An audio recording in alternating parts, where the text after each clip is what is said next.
दिन नवो रूप में माँ आहा कर पूजुलो न है।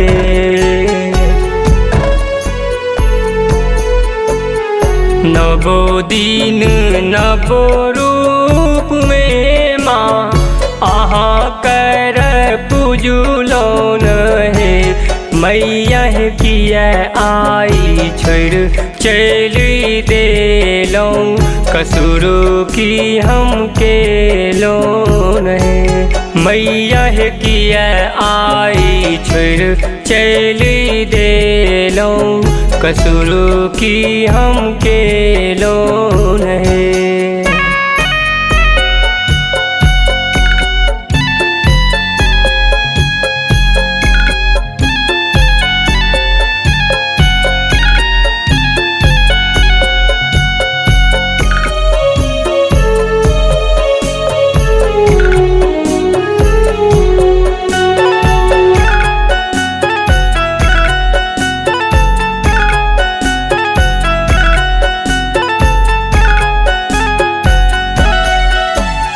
ममता अपन मैया कोना बिसरे लोन है।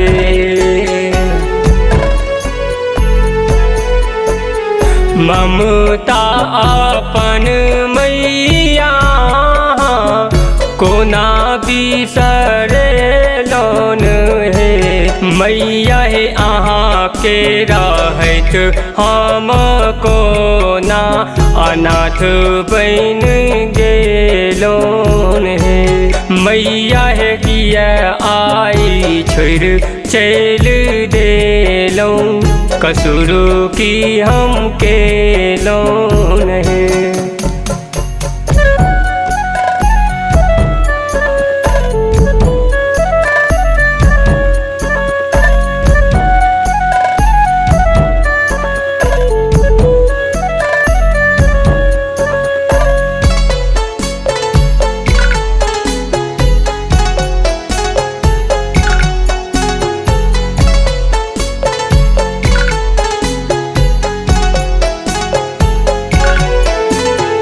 एक बरख पर मैया आहा घर एलोन है।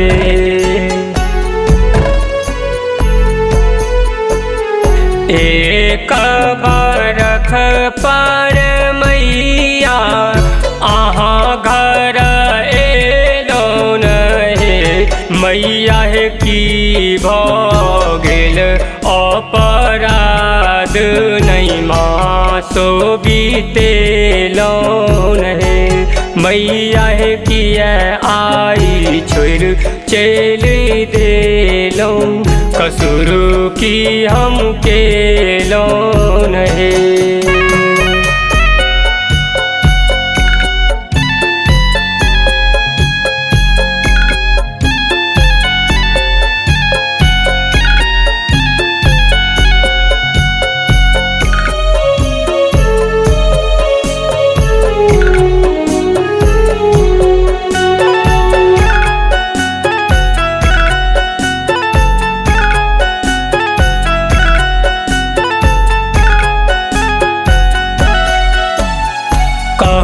कि हम आहाँ के मैया से नीक नहीं केलोन है।